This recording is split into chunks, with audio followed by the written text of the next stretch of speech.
And welcome back to Wake Up Radio with Ryan Rain Fuzz. We've got Kyle MacDonald on the line. He's joining us live via Skype from Canada, talking about how he traded from one red paperclip to an entire house, and he did that in just 1 year. Kyle, we were going to talk about the exact way that you made those trades and some of the trades that you made. Why don't we go down step by step? You started off with a paperclip. What happened next? Traded the paperclip for a pen shaped like a fish with two girls in Vancouver, Canada. And we met up in the parking lot of a 7-Eleven. It was really just, it just sort of happened. Like they thought it was funny that I was trying to trade a red paperclip. So it was the same day actually. I took that fish pen, posted it on some more Craigslist barter sites, and I wound up trading that fish pen for a doorknob with a funny smiley face. That happened down in Seattle. I took that back home and traded the doorknob for a Coleman camping stove, and it was quite a successful trade, I'd have to say. The trade item. I would agree with that. I thought I was sort of given the stove, but in fact, the guy who had the stove, Sean Sparks, he tried to sell it. He was moving, so he had to get rid of the stove. Now, he tried to sell it. No one wanted to buy it. He tried to give it to friends. No one wanted it, and he tried to actually throw it away. And the guys coming to pick up the garbage took it out of his garbage bin and put it back on the sidewalk. So wow. At this stage, his camp stove was no asset. It was quite the liability. And I was happy to take it off his hands. We met up, and from there I traded the camp stove to a 1,000-watt electrical generator. Now the generator was cool. I thought this was a great item. I grew up doing a lot of camping and things where places where there was no power and stuff. I thought it would be quite a valuable item to someone. I'd always wanted one. I'd never had one.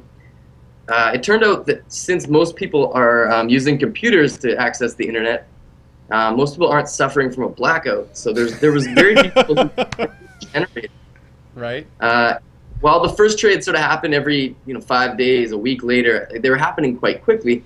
I had this generator for something like 5.5 weeks with no offers. Wow. And I was sort of nervous, wasn't sure if I was going to keep trading. I was like, why am I doing this? This is a waste of time.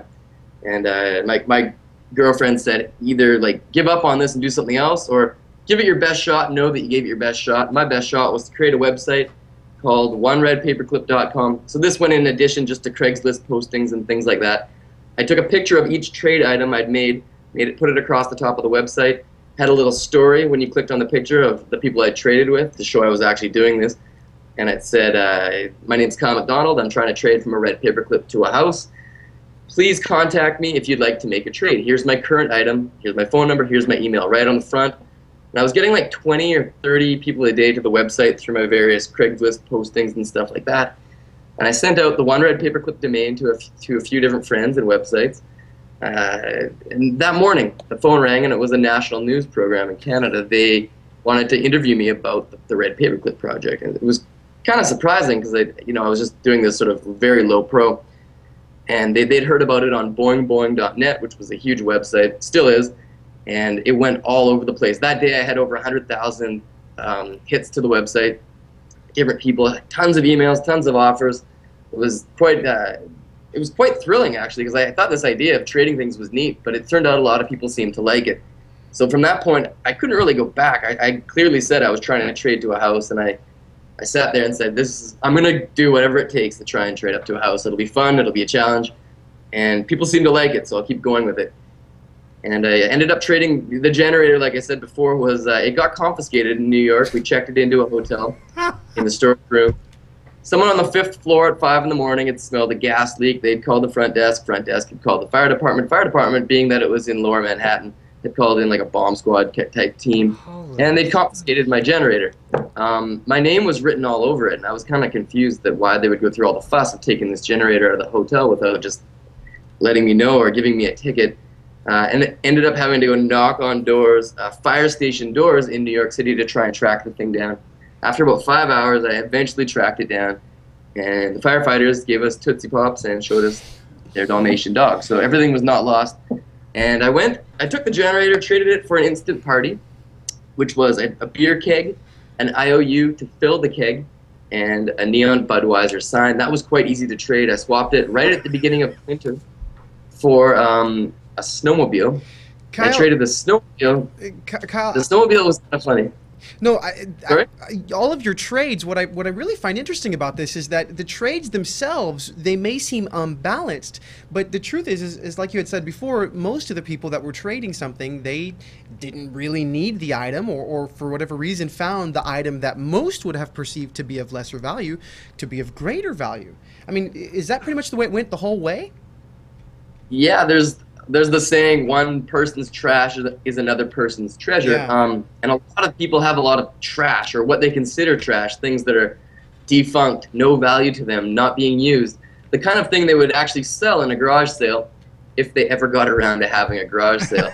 Right. I capitalized on that. I said, I didn't even, the things that I was trading for, I didn't really want. That was the thing. I was just swapping them up. And that was quite easy because I didn't really put much emotional value into the things I was trading for. It was just a means to an end, really. All right, so you got to the keg of beer, the instant party, you traded that for a snowmobile, and as you got further into your trades, you sort of started trading things before you traded things, right? Somewhat. At the snowmobile, I was actually interviewed on national TV live, and they said, hey, do you want to, you're going all over the place making these trades. Is there anywhere in the world you won't go to make a trade? And I'd grown up in Western Canada, and there was a small town that I'd remembered. I'd always had a fascination with this town. So I said, yeah, I'll go anywhere in the world except for the town of Yak, British Columbia, Canada. The host laughed and stuff like this, and I was just happy that I had said Yak. It's a small town, like 200 people. No one knows about it. Happy to promote Yak. Went to bed, woke up the next morning, the phone rang. It was a guy named Jeff. And Jeff said he was calling from a snowmobile magazine that was based in the town of Cranbrook, British Columbia, which is kind of like, as he termed it, Greater Yak.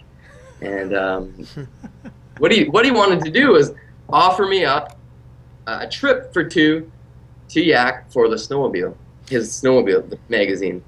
And it kind of put me in a conundrum because that was the only place I said I wouldn't go. And I quickly went back to the website, said, hey, I've got this awesome trade. The only problem is it's in Yak.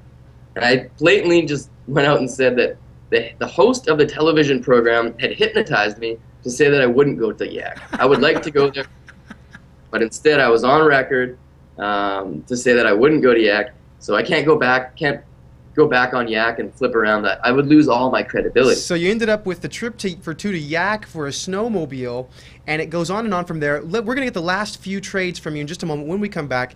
Stay with us on Wake Up Radio for the rest of the story.